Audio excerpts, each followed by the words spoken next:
I'm so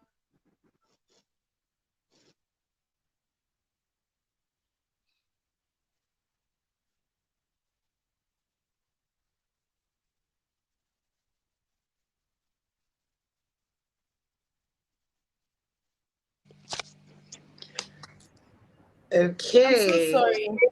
Right. I'm Go sorry. ahead. I'm sorry. So I have learned that those kind of customers, once I'm seeing that you're that kind of a person, I just do away with you. So basically, that's what works for me. Then to the other aspect of the question, if I get you correctly, you said that how do I deal with customers and all those their own realistic styles and all of those things. It's very simple. Me, I used to tell it, this clothes will not fit you. These clothes that you're ordering, you did not order the body, you don't have the body. So why do you want to stress? Because at the end of the day, when that customer comes to fit in that dress, and it's not probably it's not looking like what is in the picture, not because you didn't get the style, but because she doesn't have the body, you too, you'll be sad. Even though you know that you did your own part, you'll be sad that this person did not get what she actually wanted at the end of the day. So I try as much as possible to don't bring Met Gala styles for me. Those people have been sewing since God knows when. They are more experienced than I am. So I used to tell, if I cannot do it, like all those very crazy kind, I will tell you, sister, this thing is, you go and give it to the designer. If you sure you go and give it to the designer to do it for you. Please don't come and stress me. So that's how I do it. But so far so good, sha. I don't really have those very unrealistic kind of customers yet. But by the grace of God, when I'll start having them, I'll be up there too. So yeah.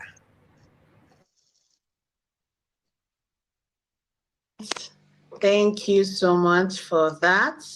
I think when Jaja is back, if you can answer the question. So the question is, how do you handle pricing? How do you handle difficult customers with unrealistic expectations and all of that? How do you handle them? And I also see that we have our other speaker. So when Jaja is done, you introduce yourself and just answer the question, please. So go ahead. I'm so sorry for my network. I want to apologize again. I had to move to my shop. I left home, I went to my shop so that the network can be clear. How do I handle price? Usually, when you give me a style, I will make a list of every single thing I'm using on that outfit, including thread. I will make the list with their prices, then including light bill and also shop rent. I'll make the list. When I make my list, then I will now add my own time, the time I'm using to sew that particular dress. Back in the days, we don't really have time to do that. We just, because we have thread, we have other things around, we just down price ourselves and we end up not gaining anything. You are sewing so many clothes, you are not seeing any gain. So what I came and learned is you have to write every thing you are using on that dress, including the transportation money to go and get the fabrics needed on the dress. If not, at the end, your time is wasted and you don't end up gaining anything. So that's how I come up with my prices. And I'm fair. I'm fair to some extent because not everybody is your customer. There are some people that say I'm too expensive, and other people say I am affordable. You understand? So those people that say I'm too expensive, I let them go. But I can't really sow something that I will not gain from. The fact that, yes, we love creating things, you still need to eat from what you are creating. You understand? So, whatever one is doing, you have to gain something from it. Whenever they say I'm too expensive, I'll say, okay, May, can we reduce this? If you say this particular style is expensive, I'll suggest we remove one particular thing in order to fit into your price. But when I state my price, I state my price.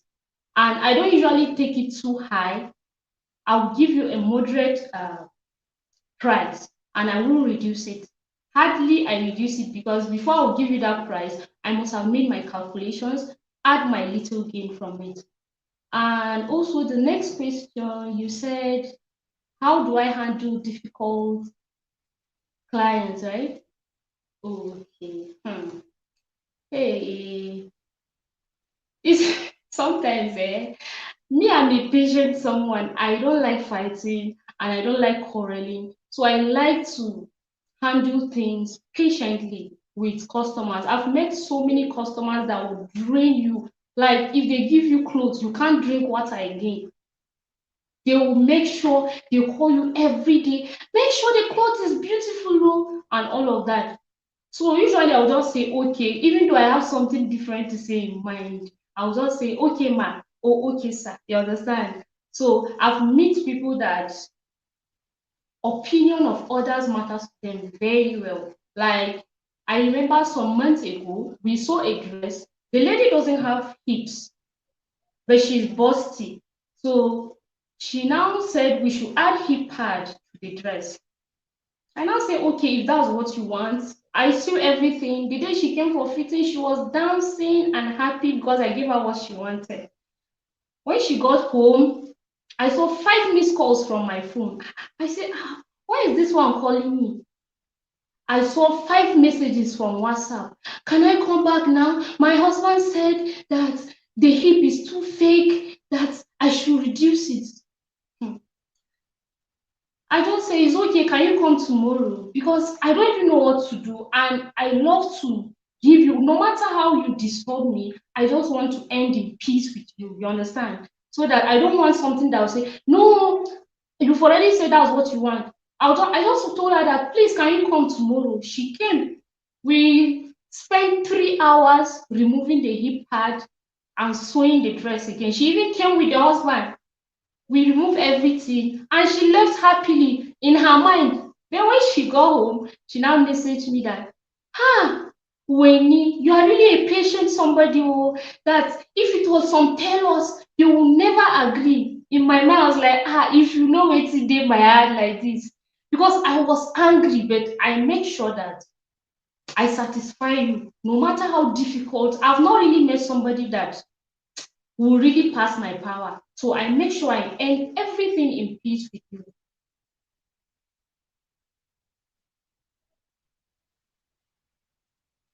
Any question again? All right, I think you've answered the question really well.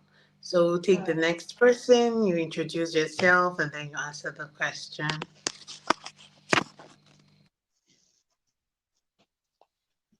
Hi everybody. Good evening. I'm sorry I joined very late. I just could not handle the circumstance around this meeting today. I sincerely apologize for that. I am can you guys hear me? Yes, Yes. we can hear you. Okay. I am Sally Barkley of SG Apparel, in short SGA. So if I'm correct, I think the question you asked is how do you handle pricing and unrealistic clients, right? Okay. So the first, and let me start with the first. How do you handle pricing? Well, first things first, I make sure I take my time, like what Josephine just said. I take my time to write down everything I will need for a particular outfit, like everything to the last or to the least material that costs the least amount. That's thread or thereabout. Yes, thread. I will write it down. No? And if I have a book, a particular book for costing, I will write down those things with the amount at the side. After I'm done doing that, I will definitely put my transport, my NEPA bill, oh, very important, and every other thing that I need to, like how one of the speakers said earlier, you have to calculate your cost price, then you add up with your um, workmanship and so on and so forth. So you must, it's not, you must put everything, your sweat, your brain, because tailoring is not for the weak. Your brain, your resources, everything. So that's how I handle my pricing. Yes. Then for I think I also include packaging. Packaging is very important when I am pricing, because I I found out that in this business thing, right? People are crazy about packaging. Yes, there's your good work. Then, on the other hand, there's also your packaging. So someone is just directly like engaged with you because of your packaging. It could be the simple packaging, it could be the exotic packaging. Anyone you decide to do, just make sure that you include it in your costing, and that's what I do. And then for the second question, which is how I handle unrealistic clients, this is when I'll say, people will test your patience. Jesus. That's where you start asking yourself if truly you are a Christian. Because everybody that knows me before now knows that I am weary to a certain extent. Like sometimes this head is not very correct, because we were those kind of people that if they do us, we will say our own no they sleep. But then I think tailoring taught me a lot of things, and one of it is patience. I I became a very quiet person. You think you call it wahala, you not even hear my voice, because even if I want to say sorry, I know the inner me will like want to start defending and things like that. So I'll just be very quiet. You will talk, you will talk, you will talk, and you come and go. And then I have a business policy that when you are ready to patronize me and there has been exchange of understanding on a particular outfit that you want, to a level that payment has been made, I will drop that business policy for you to go through. And the most important thing is that there is no refund. We can only find a way around the so-called mess you said we have made, because you know how people can actually be very troublesome. So but you see, your money is not going back to your pocket in any way. So if you have agreed to such policies and you come back and you are yelling and whatsoever, the only thing would say is we can only walk around this mess that you said we have created for you. Then another part of unrealistic clients is those people, like how one of the speakers said, those people that they will go and see materials, dresses on apps, like unrealistic apps like Temu, Shein. Me, those are the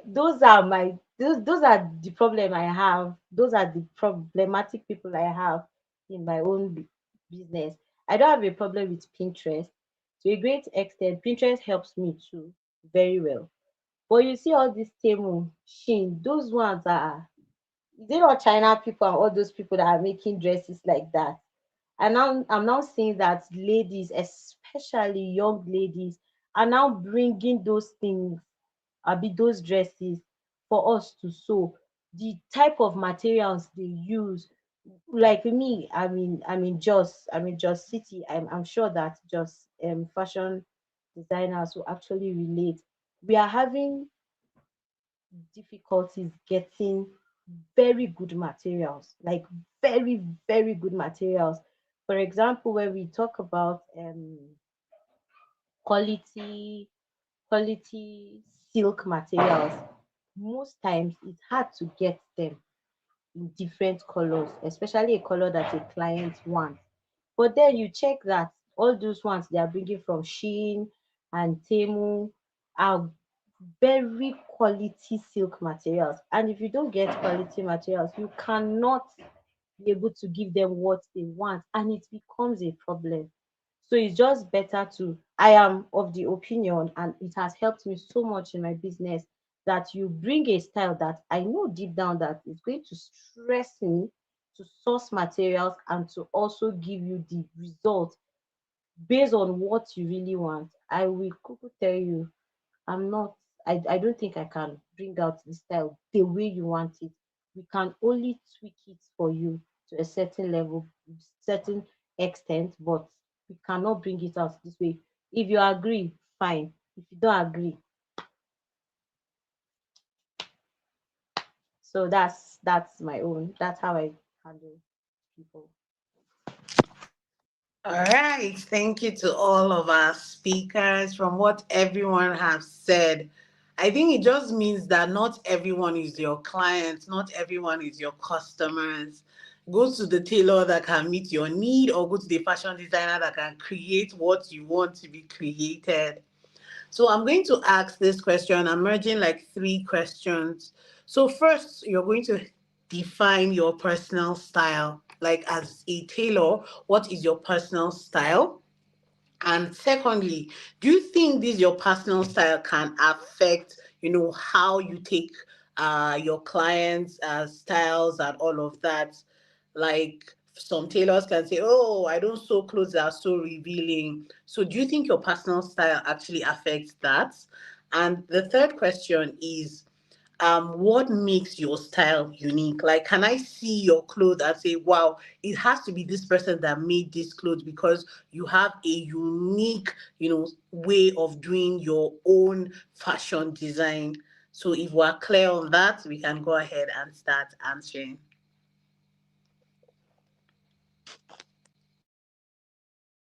So I think style avail. Okay, for me, my personality and my style, I love bold clothes. I love clothes that scream. I don't know. I think that's how best to explain it. I love clothes that are very visible. If you should check, most of the time I really make outfit clothes for myself. Oh God, you see my birthday, I never miss my birthday outfit because birthdays for me is the most special day. So if you should check for my previous posts, you will see my birthday outfit. They are usually not just any pants, any trouser, any dress. I will have to insert something that is different. So for me, my personal style is just being bold. I love making things bold, visible, and so for the second question, I don't think my personal style really affects my client's choice because we have different personalities. Some people don't love shouty outfits like I do. They don't love shouty colors and stuff like that. So if you come to me and then you are this kind of person that you don't love, fine. I will make it based on your choice. This is what you want. If I can do it, I'll handle it. But my personality, my style, it doesn't affect my client's choice in any way. And then for the last one, I think the uniqueness in my outfits is usually the fitting and then the neatness. Most of the times I usually work with probably ashwebi outfits. I'm trying to scale into the ready to wear space now, but I'll make ashwebi outfits. I make sure it sits well on your body. It follows every part of your body and it sits well. That's why from the beginning I said most of my clients comes from referral. So if they should see a dress that I made, they will have to ask, who made this clothes for you? And then that was how I got most of my clients. So for me, the fitting and then the neatness, I make sure everything comes out well from inside to outside. That's just it for me. Thank you. All right. Thank you for that. The next person should just go ahead, please. Okay. All right. I think the first question is my own personal style, right? So I am not really a person of merry words, but I like to make bold statements when I enter into a room or an occasion. So I usually translate all this into my outfits. Personally, I use colors a lot, weird colors. You can see me wearing lemon green on a normal day, and it's okay for me. I can wear yellow. I can wear sharp pink. I use colors a lot. And I don't know, somehow my customers tend to be this type of people because most of them work with what they see. So there are people that have just seen outfits of me and reached out to me. I'd be like, I like what you're wearing, and I make it for them as well. So my personality has somehow rubbed off on some of my clients. Meanwhile, and even other clients that don't really like bold or sharp colors like that, we have a way of making whatever color they choose look good and stand out also. So for the please, can you please help me with the second question? Okay, so the second question is, do you think your own personal style like affects your customers or your clients, how you make their clothes? Okay, yes, somehow it has affected some particular people that actually like what I wear. But I also suggest to people, like, for example, if I'm styling someone for an occasion, maybe a stage performance or something, I tend to suggest to the person, not like impose what I feel like is right on the person. So I suggest to them, and over time, I tend to have clients that are now aligned to what I want them to wear. So I suggest to them, and over time, I tend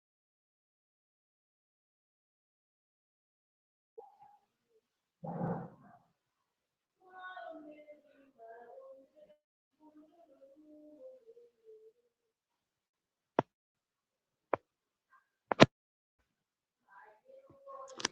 So Okay, are you still there, please? yeah, sorry, please, I had a direct call. Sorry. Okay. There's no. Oh, okay, I was saying that I tend to suggest to my clients depending on the purpose or the occasion they intend to attend. So I suggest for them, for those who don't really have a particular outfit in mind. So that's how I tend to infuse my own personality into an outfit I'm making for a client. Please, what's the third question? Okay, so the third question is, what makes your own brand unique? Okay. Okay, what makes my own brand unique Yeah. is the type of outfits I design for clients. I I like I mentioned earlier, I said I use colors a lot. So I think that's one thing that makes my brand stand out because I use bold colors a lot, and even if it's ashwebi sewing, we have a way of infusing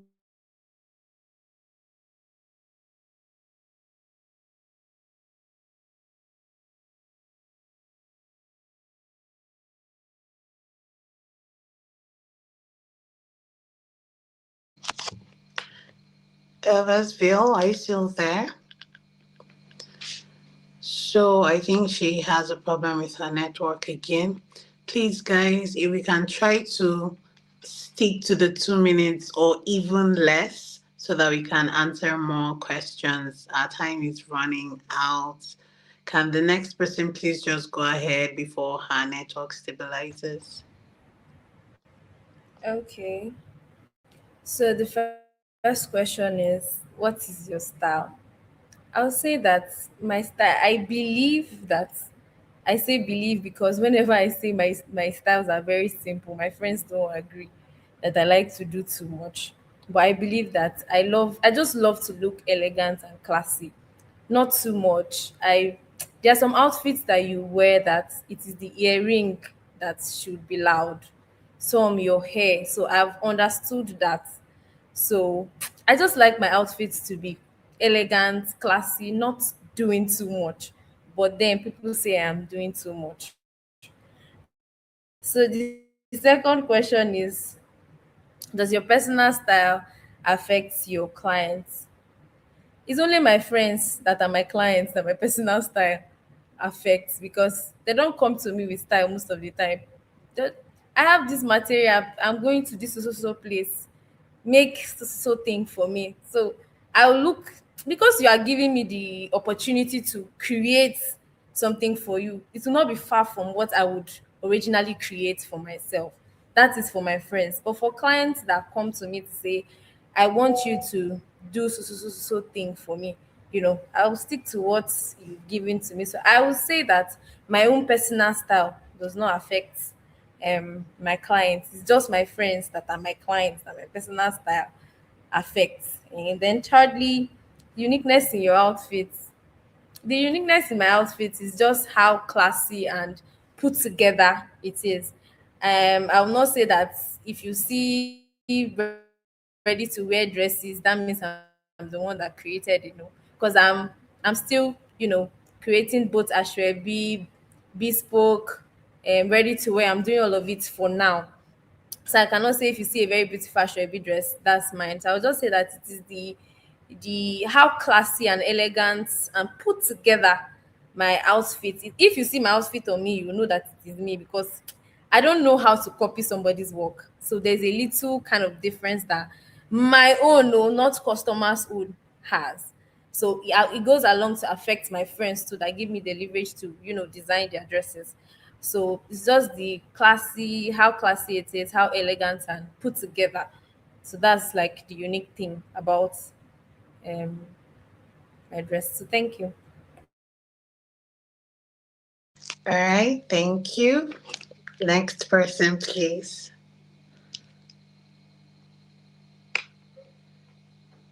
Can you please unmute your mic? Mhm. Thank you. The first question is, what's my personal style, right? I don't know. I feel like I don't really have a personal style because I fit into every kind of. I mean, if you see me at work, there's a whole different person. If you see me in school, is a different person, and if you see me in church, is a different person. So I kind of I believe as a fashion designer,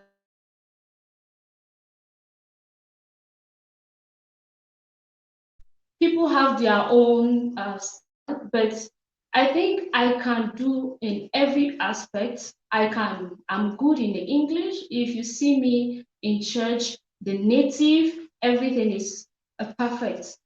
There's no style you are going to give me, I won't really have an idea on it. And most times, like especially these days that I mostly go to work, I'm always on native, and there's no day I'll wear an outfit and you will not see my fellow colleagues snapping me. Every day they are snapping me on every outfit. And most times they come for me to recreate those outfit for them.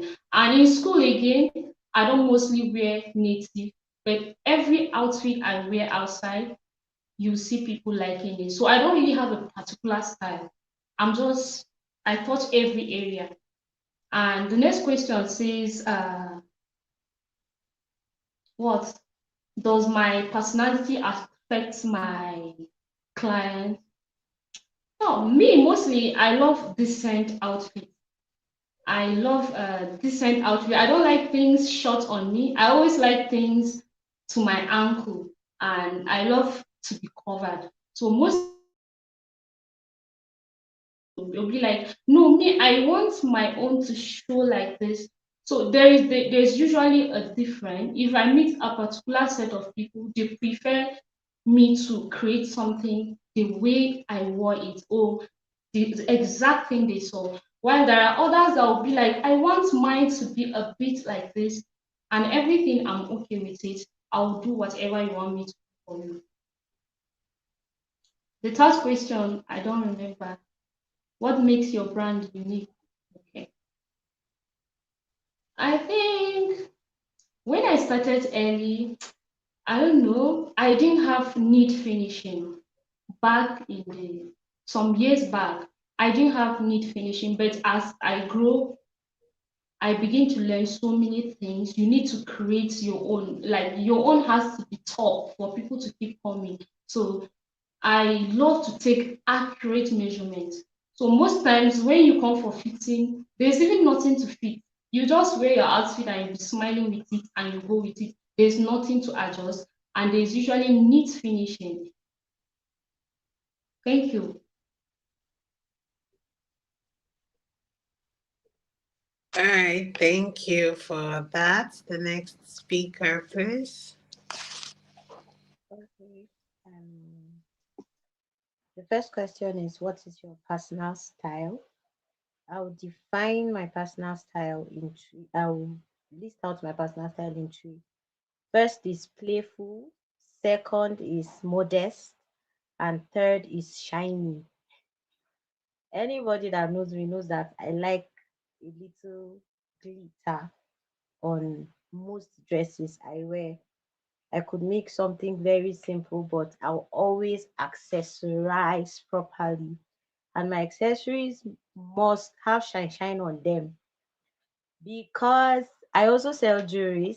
I sell jewelries as part of my business, and I sell bold jewelries. I sell bold jewelries because I might have somebody that would want a very simple clothes, and I'll advise the person to include a very bold jewelry. So my personal style is playful, modest, and shiny. Then for the second question, you said, does your style affect your client's choice? Definitely it does, because there are people that don't like bold jewelry. So there's always, okay, why don't you want it? It will look good though. No, I'm not that kind of person. Just try it. And before you know it, the person will end up just choosing what she wants for the dress. And I don't know, it's like I'm trying to impose that personal thought on the person, but then we just look and pass that extent. And for the part of modesty, hmm, especially when you are dealing with the Gen Z, we know how it is. There are times that you will think that you have done your baddest cuts for the neck to be as deep as possible, but this fine lady will come and be telling you that she wanted it to be down, more than this, or short.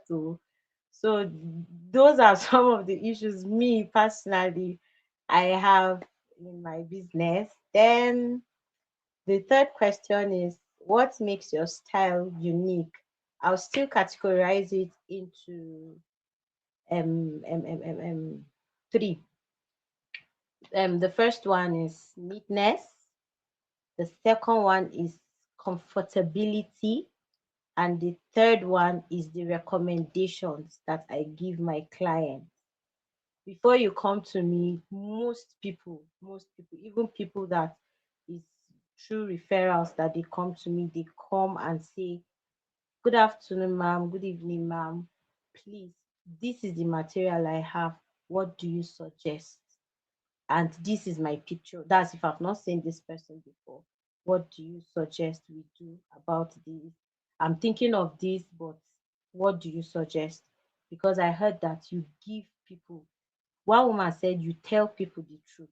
So I would say I'm also truthful when it comes to that. So neatness, good recommendations, and also comfortability is what makes my style unique. Thank you. All right, thank you to all of our speakers. I think last speaker spoke a bit about the question I wanted to ask.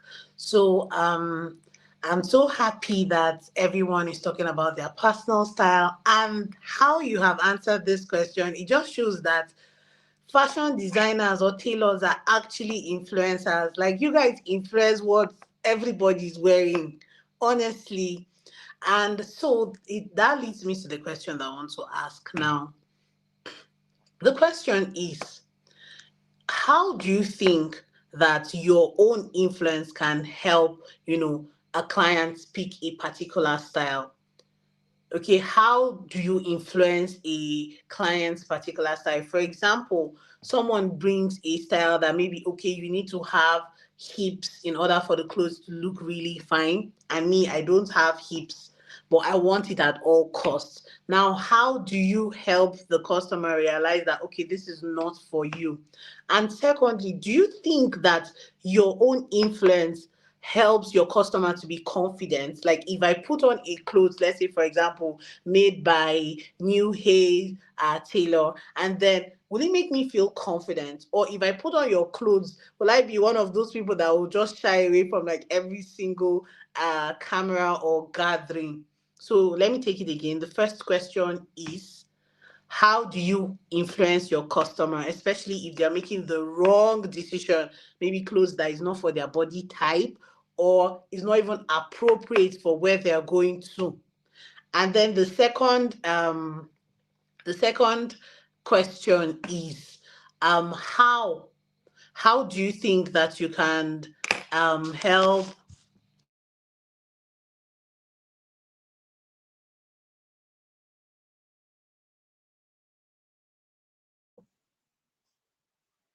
I'm not getting you, sorry. Hi, please, can you hear me? Can you all hear me Yes. now? Okay. So I'm sure we all heard the questions. Did we hear all the questions? Can we go ahead and answer them? And can we please answer in just a minute? The second part was not clear. Your mic went off. Okay, so let me just take the questions again. The first one I said, how do you influence a customer that is about to make the wrong decision?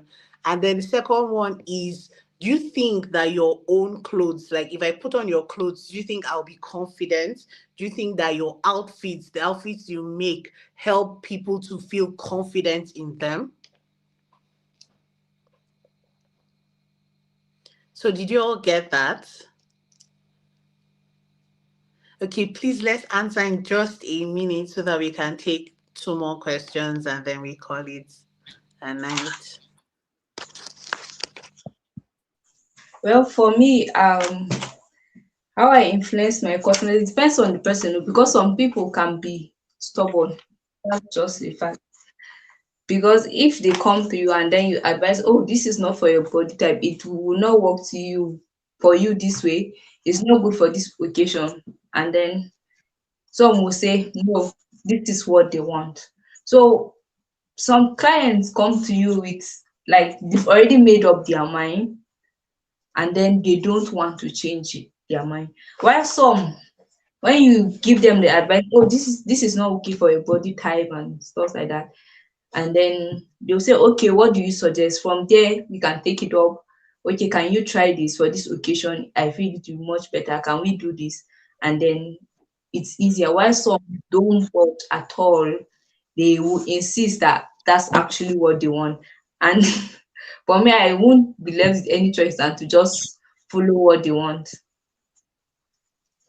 And then for the second question, my clients always feel confident in their outfit because I they deliver like Hebrew women, like they will say. I make sure my outfit comes out perfect. That when you wear it, they will have to look at you twice. And I saw only for women for now.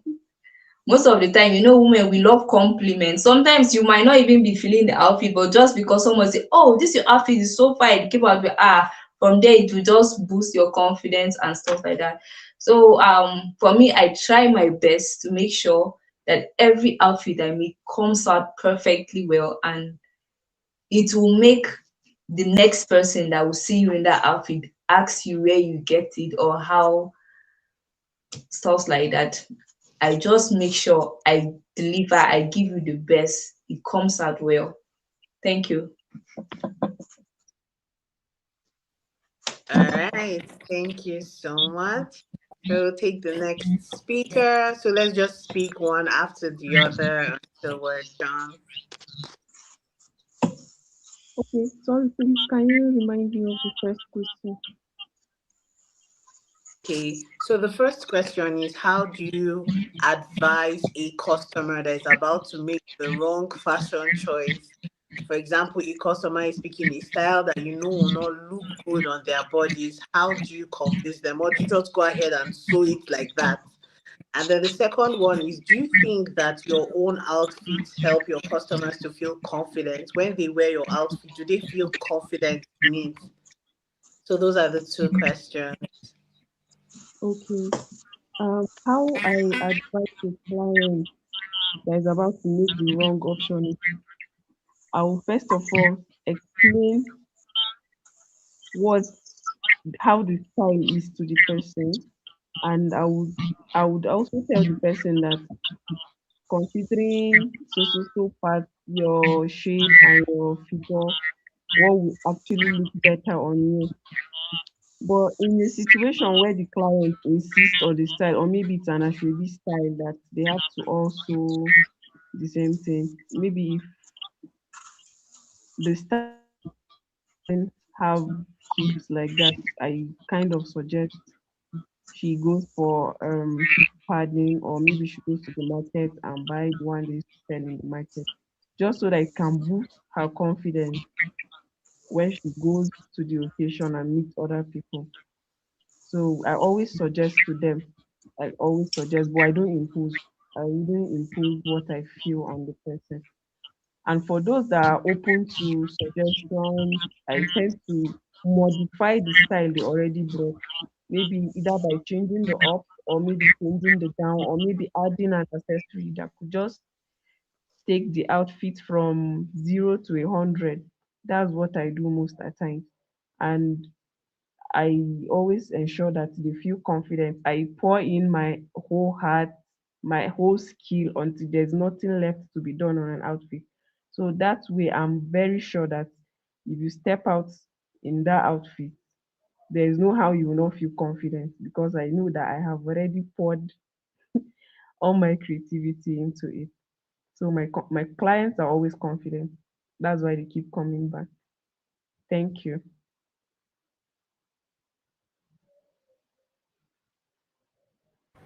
Okay, so the answer I'll be giving is not far fetched from what every other person has actually said.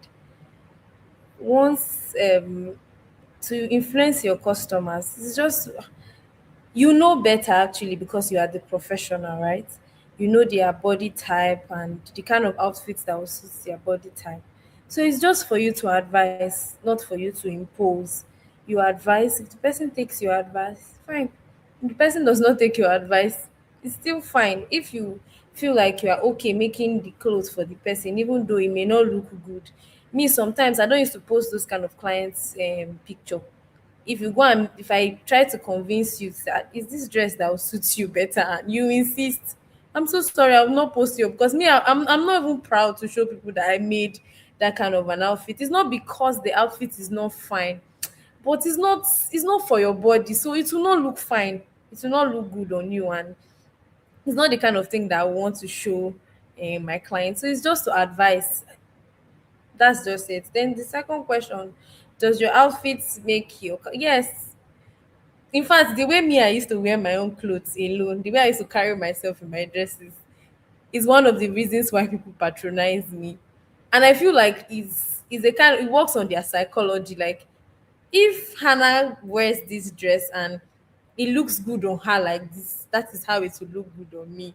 So one thing that happens for me is that the dresses that I wear, that I make, my customers come to make that particular one that I have made for myself, because there's a way I carry myself inside the dress that will just make no, this is how it's going to look on me. If you do not carry yourself like that, it may not really look like that on you, but because of how you have seen how I carried myself in the dress, it makes you feel like that is the same way you too you will be inside the dress.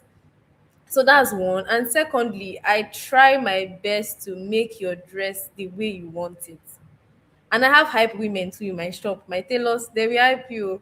Ah, did you see how you're looking? This is that, and all of that. So basically, that's it. I try to make the dress in such a way that you will not have anything but to be confident in the dress that you're putting on. And my hype women too also hype you. And you too, you feel good in what you're wearing. So basically, that's just it.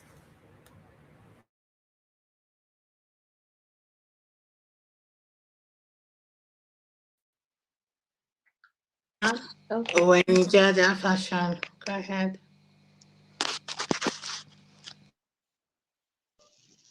Okay. Okay, the first question says, how do you influence a client that wants to make the wrong decision? It's not actually easy when somebody has made up his mind, bought the fabric, then come to you now saying it won't fit. I try my best to tell you what it is. Like some people are too busty and maybe they don't have the hips and they will want to make corsets and without a hip pad. And sometimes you just see the dress, it's not just lapping on them. And there are people that want to make a kind of tight outfit that needs a stretchy fabric.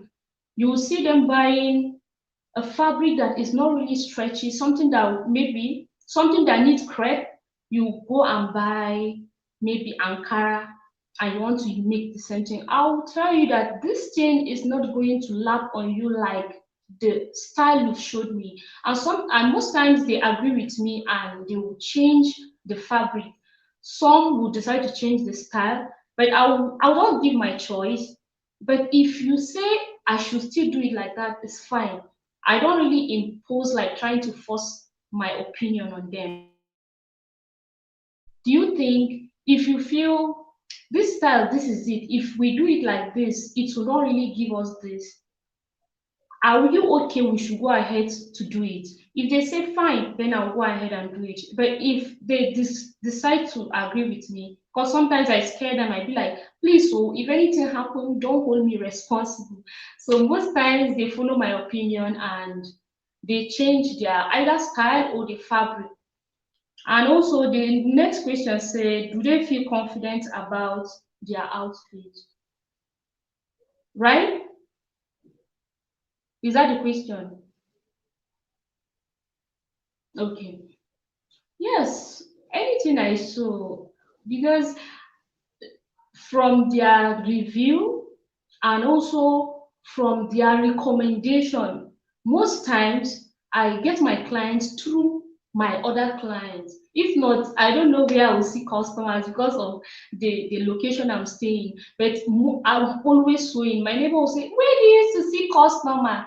I don't mind recommendation. So from the recommendation, I know that I did a perfect job on you. And they feel really confident because even me, when I wear my outfit, especially the Arewa styles that are now trending, when I wear them, I feel really confident.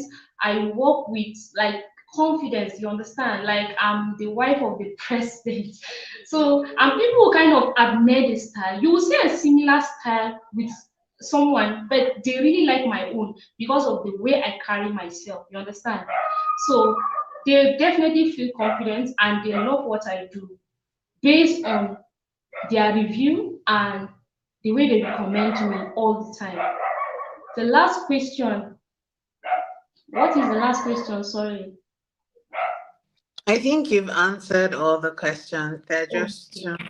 Guys, please Uh, let's stick to 1 minute. We have two more questions to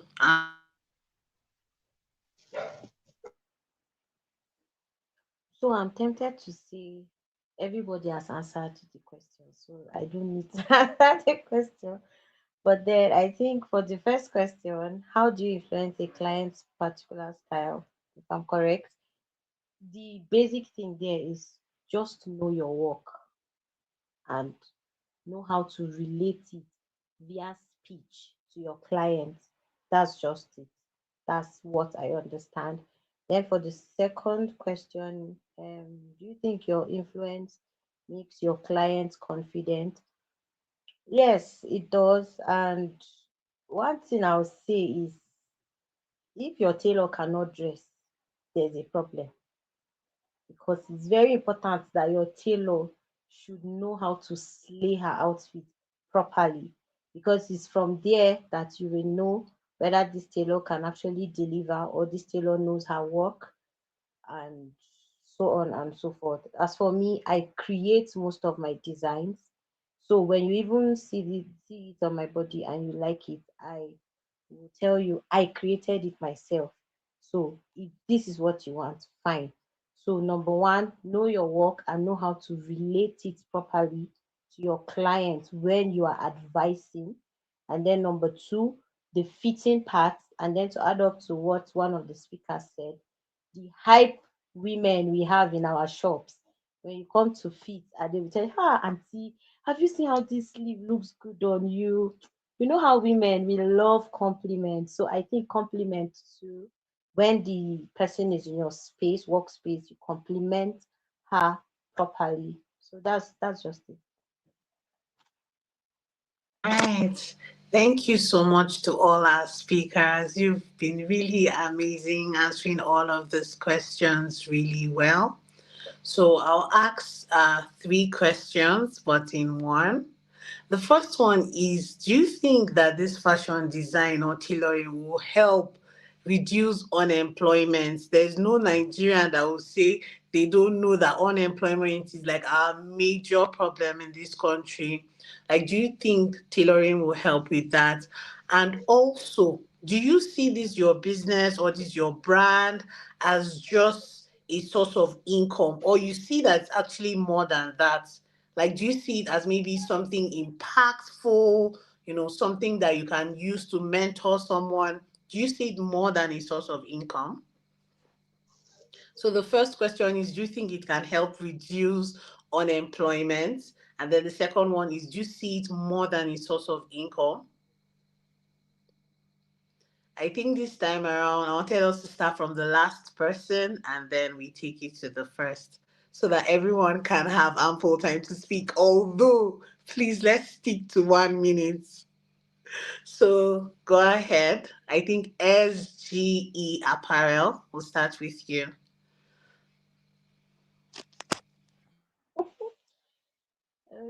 Okay. The first question is, do you think fashion designing will help on you? Yes, yes, yes, yes. Because fashion designing is vast.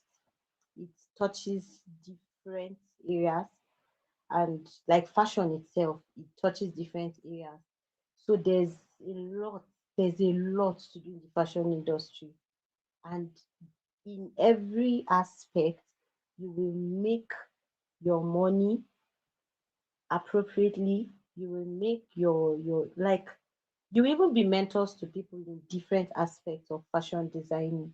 So I don't think, oh, I know that fashion designing will help unemployment in this our Nigeria. Then number two, do you see this brand as just a source of income? No. My own brand in particular is a motivation to a lot of people around me, because for let me make it personal a bit. For me, I school, and I also have this business, and I started this business since when I was university since when I was in my university. So it's making people and ladies of my age around me to be motivated. If she can do it, why not? And I'm saying this because I get a lot of messages that I inspire people and so on and so forth. And I thank God for that. So it's not just a source of income. The source of income is very important too, but it's not just a source of income. It's also a source of motivation to ladies around me. All right. Thank you for that. So when Ijaja Fashion, you're next. And please, can we just go one after the other till we're done, please. My network was a bit bad. Can you please help me with the question? Okay, so the first question is, do you think fashion designing or tailoring can help reduce unemployment? And then the second question is, do you see your brand as just a source of income or you see it as more? Did you get Okay. that? Yes. All right. For the first question, yes, I would say fashion designing it reduce unemployment because like in this country now, it's not a collar job that you Sorry, be in. sorry to cut you. Please let's stick to 1 minute. Like our time is up, so we have to like round up in less than 5 minutes. So guys, please let's stick to that 1 minute. Thank you. Please go Yeah. ahead. Okay, the second question, um, is it more like a source of income? Yes, I'll say one is my fashion designing is for the money, and secondly, I just love creativity. I love to create outfit on me. So even if people don't pay me to do it, I love to do what I do. Thank you.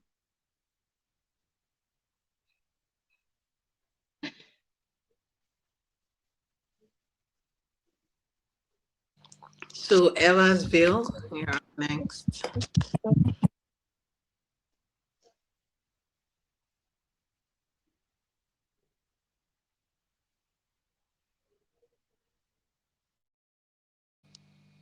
Okay, we can't hear you. Okay, can you hear me now? Yes, we can. Okay, the first question is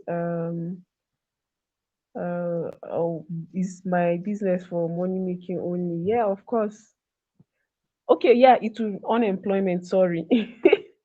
The first question is about unemployment. And yes, fashion design has reduced the rate of unemployment a lot. Like over the years, we've trained people and we've seen them succeed and are able to do something for themselves, independent of their parents or family members. So it has greatly reduced the rate of unemployment. And yeah, the second question is about the money making aspect. Yeah, it is very important to consider the money making aspect. So another important thing to consider is the purpose and mission, the people you inspire for which you're doing a particular work. I think it's more important to me than the money making aspect. We're trying to build a legacy that can live on even when we are no more also. So thank you.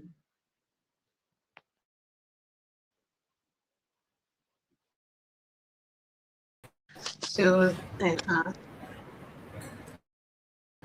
Okay, so the question, does fashion designing reduce unemployment? Yes, it does. Very well. Then the second question, is it just for profit making? I feel like anything that you're doing just for profit making is, that means you didn't have passion for it in the first place. You just wanted to make money. So if they ask you what's your passion, it's to make money. So if your passion is something else aside making money, then you should know that it's not just all about money. The impact you are making, the people that wear your dresses and they are happy, the people that you make them feel confident in that, in themselves, because they are putting on your dress that makes them look good. So that's also something. So it's not all about money, because even when you were asking about prices, how do we price, and all, there are sometimes that with all those things that you would do to make money, you will still not make money out of it. So it's not all about money, because if you want to make money, you will make money.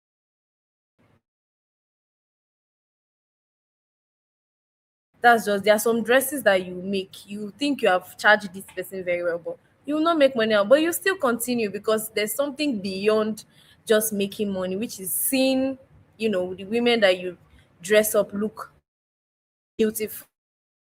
You are happy, you feel for you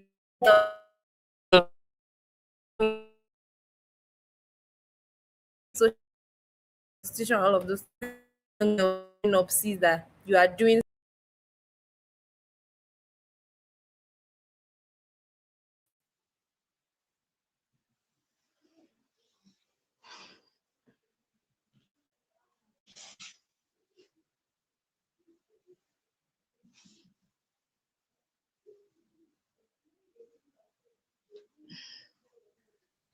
Yeah, you can go ahead, please. Okay, like everyone has said, fashion designing has helped to reduce unemployment, which is very true because fashion design has different aspects.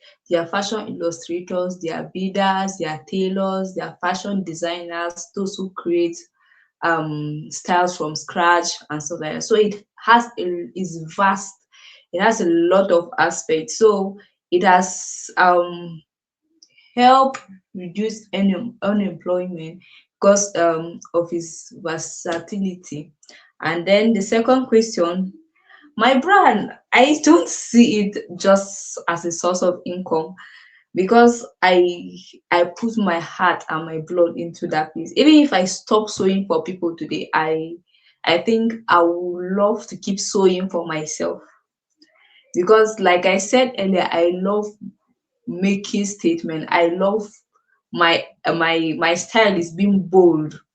I want to wear a dress and then when I enter the room, you will see something on it that will capture attention. So even if I stop sewing for money today, I would love to keep sewing for myself. So for me, it's not just a source of income. It carries my personality, my it's just my life. I just love doing this work, not just because of the money, but because I'm able to create elegant pieces, pieces that will make women stand out and feel confident about themselves and happy that, oh yes, I'm wearing something really good. So that's just it for me. Thank you. All right. So at this point, I think we need to apologize to our viewers. We're 7 minutes late. Like we've taken more than we should. And guys, we're going to round off really, really soon. Just tarry with us. So, final questions. First, you tell us one thing you wish you knew at the beginning of your fashion brand or at the beginning of your business. And then number two, you give us an encouragement for someone out there who is a fashion designer or who intends to start fashion designing, an advice for that person, and then your final remarks. And again, let's keep it really brief. 3 sentences if possible. So please, as speakers, let's stick to 1 minute so that we can round up.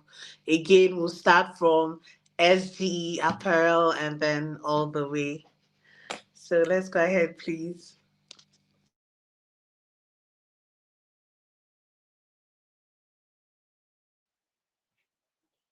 Okay, for me, one thing I wish I knew before I started my brand is costing. I wish I really knew how to.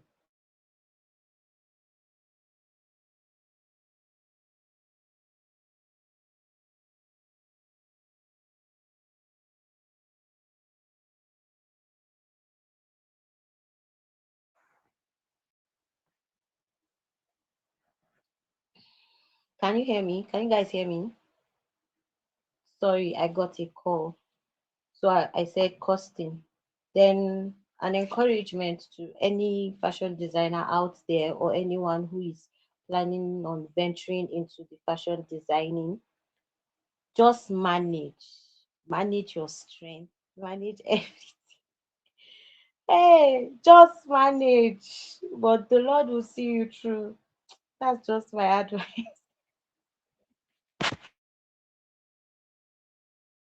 Your final remarks, please.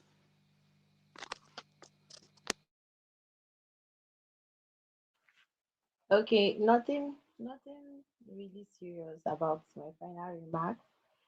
First, I want to say thank you for this opportunity. It really means a lot to me.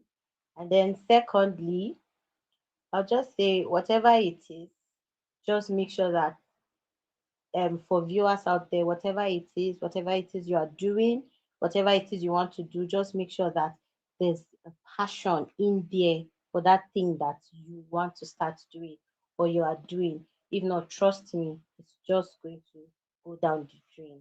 So thank you.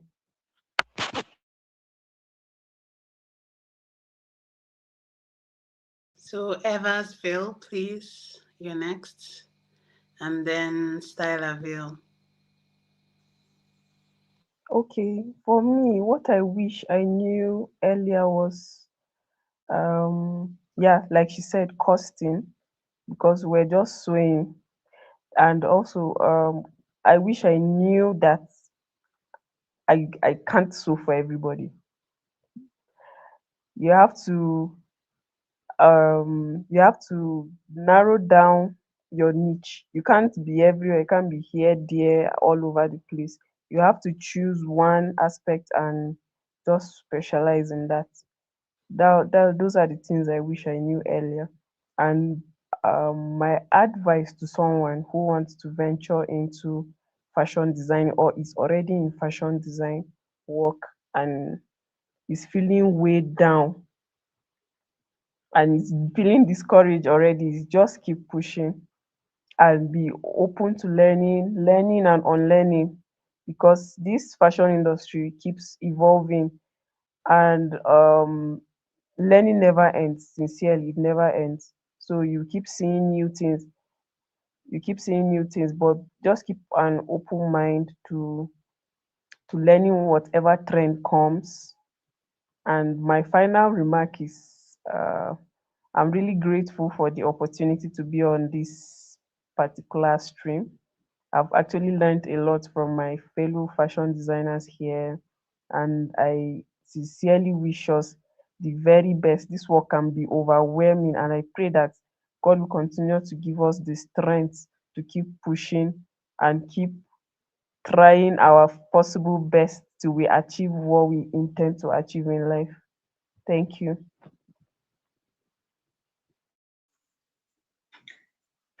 Okay, for me, I won't say I wish I knew anything, because for me, everyone's experience is different, and it depends on how your own start might not be my mine, the way I started. And some people can start with capital, a lot of money. We've shared different experiences here. So, but then one thing I would love to say is you should have an open mind and you should be strong hearted, because it will help you navigate some of these challenges.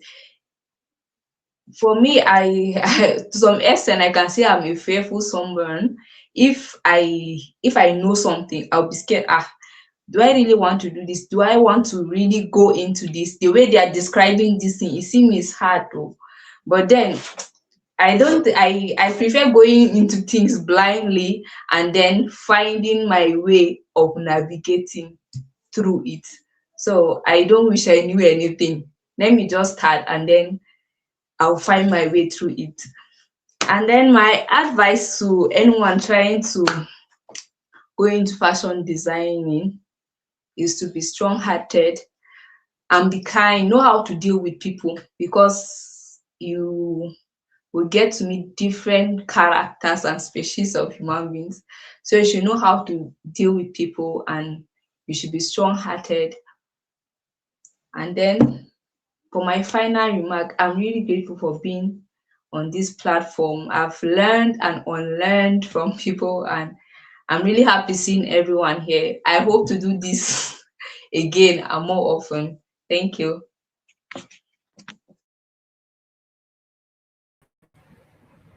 Okay, what do you wish you knew earlier?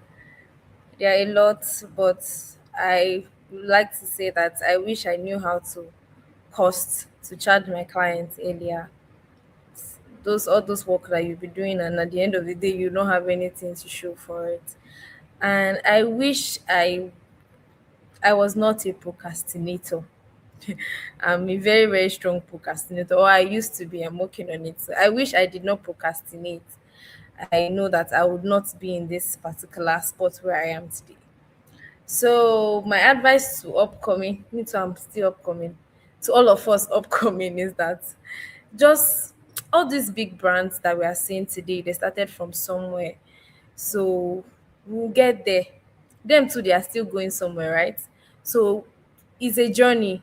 It never ends. So we'll keep going. Just hold on. don't don't feel discouraged because somebody's doing better. You think somebody's doing better than you are. Just keep pushing, keep doing it, and at the end of the day you see that it will pay off. So that's my advice. And my remark, I want to say thank you to the host and the convener of this platform for inviting me here to come and share little knowledge that I have about fashion designing and learning from these beautiful fashion designers, beautiful ladies. And I pray for every one of us that the Lord will establish us in this our business that we are doing.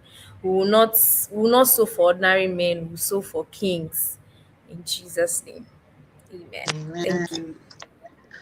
Thank you so much to all of our speakers. Like, I think I can go and start a fashion brand now from all the things that I have learned. But like, I have just five key things that I think I've picked from all that we have discussed. And the first one is that it is good for you to do what you're passionate about. The second one is you can start small and just grow on a steady based on everything that everyone has shared. Nobody's just started big. You start small and then you grow.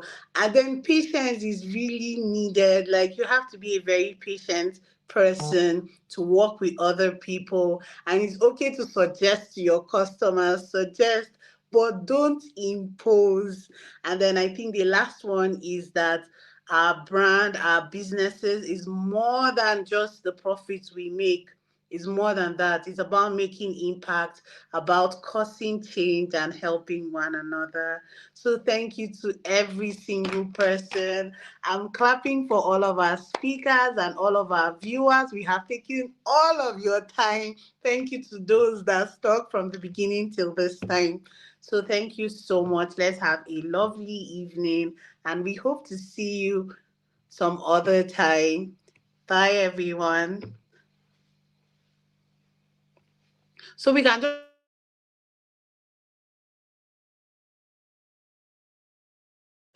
we can unmute our mics and say bye. Bye. All right, bye, guys. Mm. All right,